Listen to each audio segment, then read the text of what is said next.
Pernahkah kamu bertanya-tanya apakah masturbasi diam-diam bisa membahayakan kesehatanmu seiring bertambahnya usia? Semakin tua, menjaga kesehatan menjadi lebih penting dan beberapa hal yang tampak tidak berbahaya di usia muda bisa memiliki konsekuensi tak terduga di kemudian hari.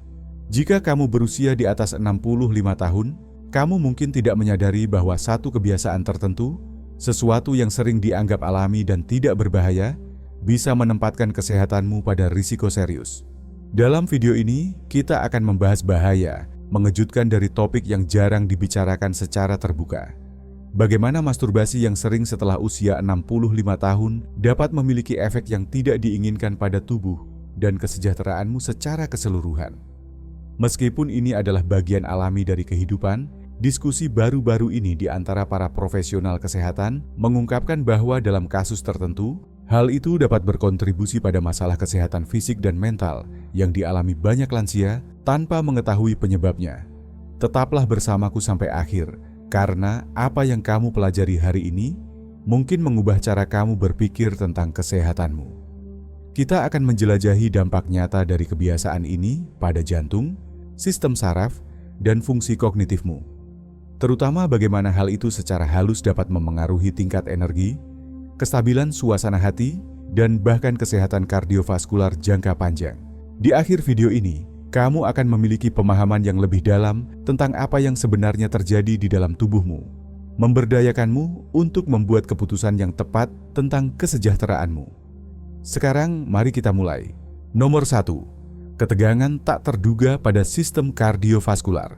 Salah satu risiko yang paling sering diabaikan dari masturbasi yang sering setelah usia 65 tahun adalah dampaknya pada jantung dan kesehatan kardiovaskular secara keseluruhan. Meskipun aktivitas ini mungkin tampak sama sekali tidak terkait dengan fungsi jantung, kenyataannya adalah bahwa aktivitas apapun yang meningkatkan detak jantung dan tekanan darah, terutama dalam ledakan singkat yang intens, dapat memberikan ketegangan tak terduga pada sistem kardiovaskular yang menua.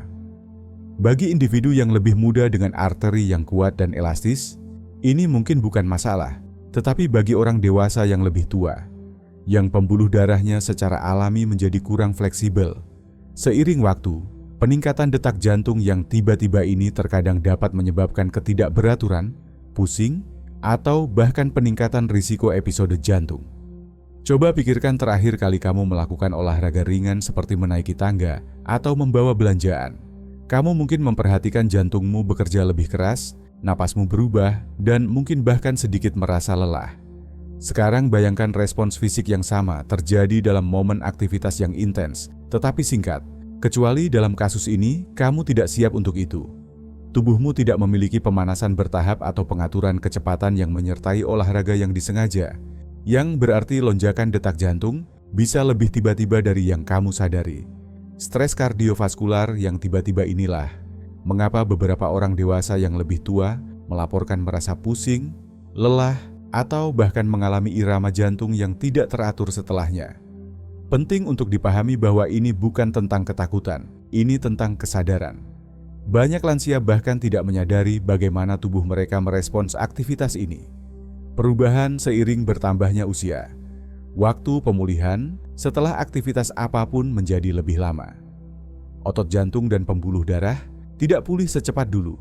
Dorongan upaya fisik yang tiba-tiba tanpa persiapan bisa lebih melelahkan dari yang diperkirakan. Meskipun aktivitas sesekali tidak selalu berbahaya, intensitas yang sering atau berkepanjangan dapat memberikan tekanan pada sistem kardiovaskular yang menua tanpa kamu sadari. Jika kamu pernah merasakan kelelahan yang tiba-tiba, pusing, atau bahkan ketidaknyamanan ringan di dada setelah melakukan kebiasaan ini, mungkin ada baiknya untuk memperhatikan tubuhmu. Tubuhmu sedang berbicara kepadamu, dan mengenali sinyal-sinyal ini dapat membuat perbedaan besar dalam mencegah stres yang tidak perlu pada jantungmu. Nomor 2. Kelelahan sistem saraf dan penipisan energi.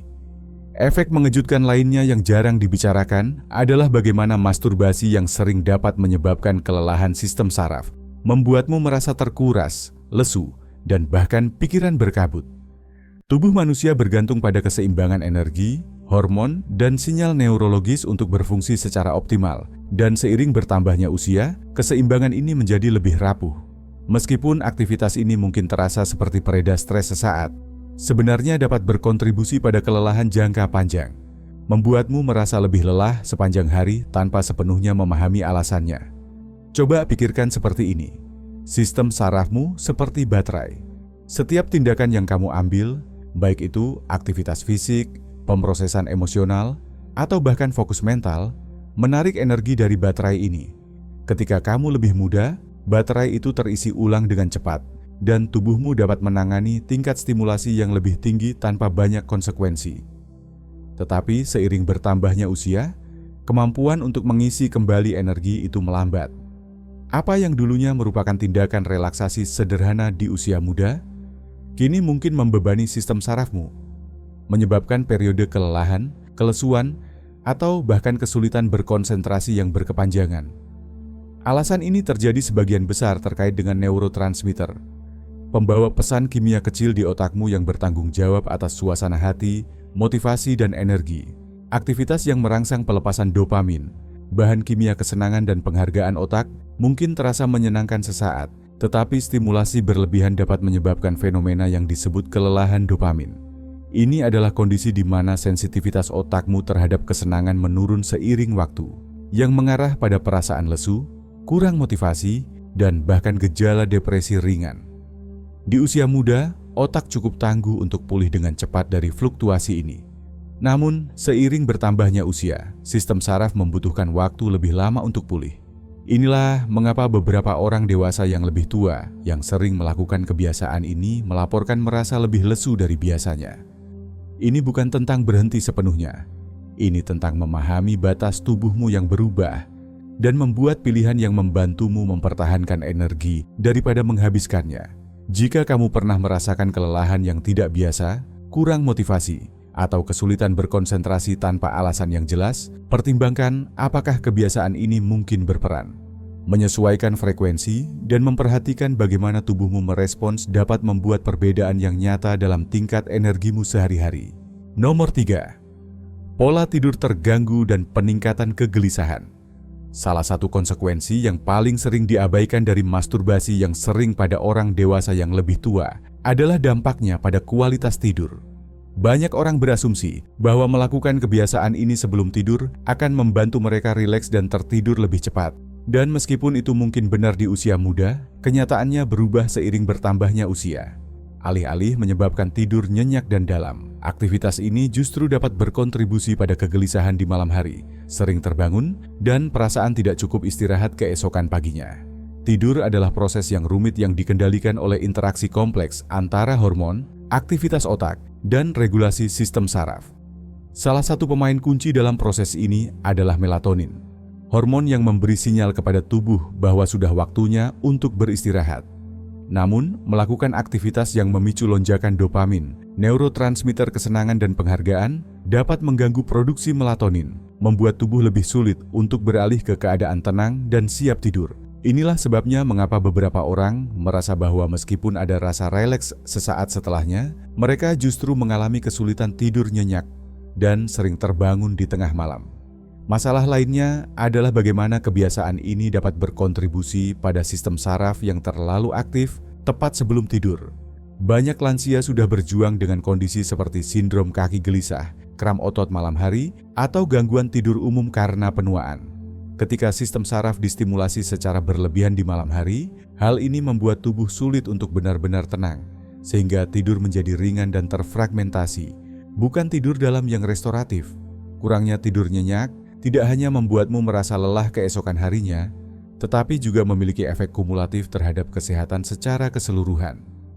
Penelitian menunjukkan bahwa gangguan tidur kronis pada orang dewasa yang lebih tua berkaitan dengan peningkatan peradangan, risiko penurunan kognitif, dan sistem kekebalan tubuh yang melemah. Tanpa tidur yang cukup, tubuh kesulitan melakukan pemulihan, mempertahankan ketajaman mental, kekuatan fisik, dan stabilitas emosional.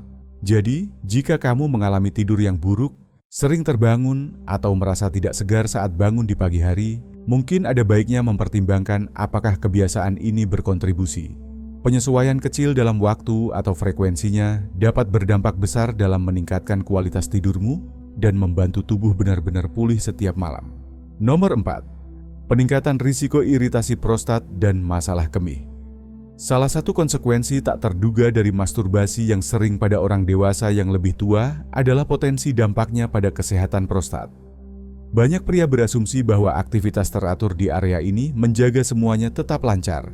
Namun seiring bertambahnya usia, tubuh bereaksi berbeda. Penggunaan berlebihan dapat menyebabkan peningkatan sensitivitas prostat, peradangan ringan, dan bahkan peningkatan risiko ketidaknyamanan kemih yang sebelumnya tidak menjadi masalah. Prostat secara alami membesar seiring bertambahnya usia pria, suatu kondisi yang dikenal sebagai hiperplasia prostat jinak, BPH. Pembesaran ini bisa menekan kandung kemih, menyulitkan proses pengosongan secara tuntas, dan menyebabkan keinginan buang air kecil yang lebih sering, terutama di malam hari. Ketika area ini terlalu sering distimulasi, otot dan jaringan di sekitarnya dapat menjadi iritasi, memperparah dorongan untuk buang air kecil, dan memperlemah aliran urin. Beberapa pria melaporkan sensasi tidak nyaman seperti rasa sesak, aliran urin yang melambat, atau bahkan rasa terbakar ringan setelah sering melakukan aktivitas ini. Meskipun gejala tersebut tidak selalu menunjukkan adanya masalah serius, ini adalah sinyal yang perlu diperhatikan, apalagi jika mulai memengaruhi kenyamanan harian. Aspek lain yang sering terlupakan adalah dampaknya pada otot dasar panggul. Otot-otot ini berperan penting dalam mengontrol kandung kemih, dan seiring bertambahnya usia, kekuatan mereka bisa menurun. Ketika terlalu sering terstimulasi, otot-otot ini dapat mengalami kelelahan, yang berpotensi menyebabkan kebocoran urin, dorongan mendesak yang tiba-tiba, atau kesulitan menahan kencing. Walaupun mungkin tidak terlihat jelas pada awalnya, efek kumulatifnya bisa berkontribusi terhadap penurunan fungsi kemih secara bertahap. Bagi pria yang telah mengalami gejala kemih ringan, hal ini menjadi semakin penting. Jika kamu menyadari adanya urgensi berlebih, tetesan urin, atau kesulitan mengosongkan kandung kemih, pertimbangkan apakah frekuensi stimulasi mungkin memainkan peran. Membuat penyesuaian kecil seperti mengurangi frekuensi atau memasukkan latihan dasar panggul bisa sangat membantu untuk menjaga kesehatan kemih yang lebih optimal. Dengarkan sinyal tubuhmu, kenyamanan dan kesejahteraanmu layak diperhatikan. Dan perubahan kecil dapat membawa dampak besar. Nomor 5. Ketidakseimbangan hormon dan perubahan suasana hati.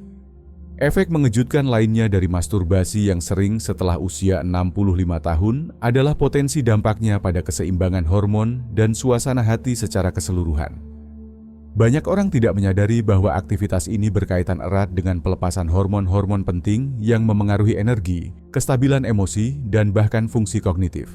Meskipun dapat terasa sebagai peredah stres dalam jangka pendek, jika dilakukan terlalu sering, hal ini bisa menyebabkan fluktuasi hormon yang halus namun signifikan, yang membuat seseorang merasa lebih mudah tersinggung, kurang fokus, atau murung di hari-hari berikutnya. Hormon seperti testosteron, dopamin, dan oksitosin memainkan peran penting dalam suasana hati dan motivasi. Saat aktivitas ini dilakukan, otak mengalami lonjakan dopamin, neurotransmitter yang memberi rasa senang dan penghargaan. Namun, stimulasi berlebihan secara berulang bisa mengarah pada kondisi yang dikenal sebagai penipisan dopamin, di mana sensitivitas otak terhadap zat ini berkurang. Hasilnya, hal-hal kecil dalam hidup mungkin mulai terasa kurang menyenangkan, memicu siklus di mana seseorang mencari lebih banyak stimulasi untuk mendapatkan rasa puas yang sama. Seiring waktu, ini dapat menyebabkan penurunan motivasi, meningkatnya rasa frustrasi, atau bahkan gejala depresi ringan. Di usia lanjut, tubuh juga secara alami menghasilkan lebih sedikit testosteron. Jika aktivitas ini terlalu sering dilakukan, lonjakan hormon prolaktin yang terjadi setelahnya dapat menekan kadar testosteron lebih jauh, yang pada gilirannya dapat menyebabkan kelelahan, penurunan energi, dan perubahan halus pada massa otot atau daya tahan fisik. Penting untuk dicatat bahwa ini bukan tentang menghindari aktivitas sama sekali, melainkan memahami bahwa tubuh berubah seiring waktu dan memerlukan penyesuaian. Memberi jarak waktu yang cukup antar stimulasi memungkinkan sistem hormon dan saraf untuk pulih, membantu mengembalikan keseimbangan alami tubuh.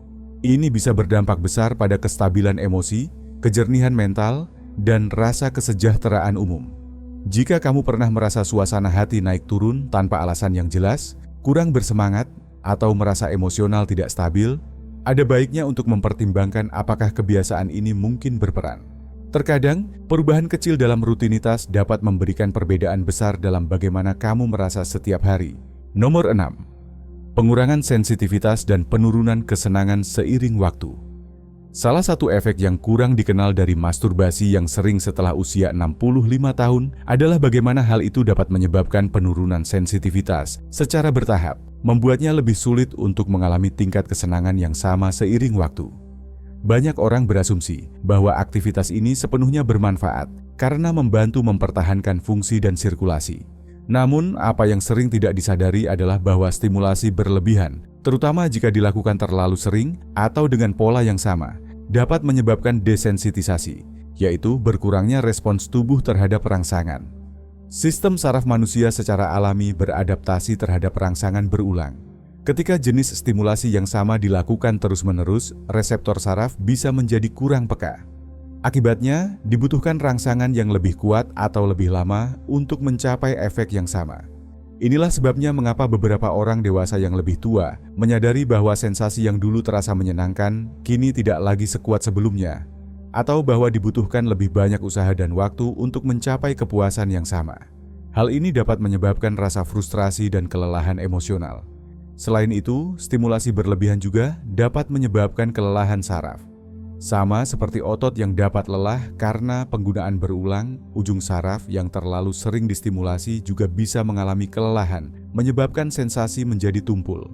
Ditambah lagi, lonjakan dopamin yang terlalu sering, dalam bentuk ledakan singkat, dapat mengganggu cara otak memproses kesenangan.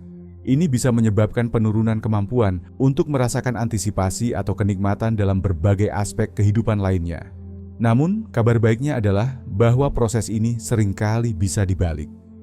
Dengan memberi tubuh lebih banyak waktu untuk beristirahat dan pulih antara sesi stimulasi, banyak orang menemukan bahwa sensitivitas mereka kembali secara bertahap. Ini bukan soal berhenti total, tetapi lebih pada menjaga keseimbangan agar pengalaman tetap alami dan menyenangkan, bukan menjadi sumber frustrasi. Jika kamu merasa bahwa sensasi tidak lagi terasa seperti dulu, atau bahwa diperlukan lebih banyak usaha untuk menikmati pengalaman yang sama, kamu tidak sendirian. Banyak orang mengalami hal yang sama tanpa memahami penyebabnya. Untungnya, dengan penyesuaian kecil, keseimbangan dan kepuasan bisa dipulihkan. Nomor 7. Peningkatan perasaan kesepian dan keterikatan emosional yang menurun. Salah satu konsekuensi yang paling sering diabaikan dari masturbasi yang sering pada orang dewasa yang lebih tua adalah potensi dampaknya terhadap kesejahteraan emosional dan hubungan sosial. Meskipun aktivitas ini mungkin tampak seperti cara yang tidak berbahaya untuk menghilangkan stres atau menghabiskan waktu, ketergantungan yang berlebihan padanya bisa secara tidak langsung memperkuat perasaan isolasi, kesepian, dan penurunan keterikatan emosional terhadap hubungan yang bermakna. Manusia pada dasarnya diciptakan untuk terhubung. Keintiman emosional, sentuhan fisik, dan interaksi sosial yang mendalam memainkan peran besar dalam kesehatan mental dan kebahagiaan secara keseluruhan. Ketika masturbasi menjadi satu-satunya atau utama sumber kenyamanan dan pelarian dari stres, hal itu bisa menurunkan motivasi untuk mencari koneksi sosial nyata. Lama-kelamaan, ini bisa menumbuhkan rasa keterputusan dari orang lain, membuat hubungan sosial terasa tidak penting atau kurang memuaskan. Jenis keterikatan ini tidak hilang begitu saja, melainkan bergeser perlahan. Otak membentuk kebiasaan berdasarkan siklus penghargaan, dan jika sumber kenyamanan cepat selalu tersedia, seperti dalam bentuk stimulasi soliter, keinginan untuk berusaha membangun interaksi yang lebih dalam bisa menurun. Beberapa orang dewasa yang lebih tua bahkan tidak menyadari bahwa waktu menyendiri yang makin banyak telah menjadi pola yang memperkuat perasaan terisolasi. Ada juga aspek hormonal yang penting untuk dipahami. Interaksi sosial yang bermakna, seperti percakapan hangat, pelukan, atau berbagi pengalaman, merangsang pelepasan oksitosin, hormon yang berperan dalam membangun rasa koneksi dan kedekatan emosional. Ketika jumlah interaksi ini berkurang, kadar oksitosin pun bisa menurun, yang pada gilirannya dapat memperburuk perasaan kesepian dan bahkan menyebabkan gejala ringan dari depresi. Jika kamu menyadari bahwa kamu merasa lebih menyendiri dari yang kamu inginkan, atau jika kegiatan sosial tidak lagi terasa menyenangkan seperti dulu, ada baiknya merenungkan apakah kebiasaan tertentu berperan dalam pola ini. Mengambil langkah kecil seperti menjadwalkan kegiatan sosial secara rutin, menghubungi kembali teman lama, atau melibatkan diri dalam hobi yang mendorong interaksi antar manusia bisa membantu mengembalikan keseimbangan emosional dan memperkuat rasa kebersamaan. Jika wawasan ini terasa relevan denganmu, luangkan waktu sejenak untuk mempertimbangkan bagaimana koneksi sosial memainkan peran dalam kehidupan sehari-harimu. Terkadang, perubahan kecil bisa membuka kembali pintu ke hubungan yang lebih dalam dan memuaskan. Terima kasih telah mengikuti hingga akhir video ini. Kita telah membahas bagaimana kebiasaan yang tampak sepele di masa muda, seperti masturbasi, bisa memiliki dampak yang lebih besar seiring bertambahnya usia. Mulai dari kesehatan saraf dan hormon, hingga kualitas tidur dan kontrol kandung kemih. Intinya bukan melarang, tapi mengajakmu lebih sadar akan keseimbangan. Tubuhmu selalu memberi sinyal.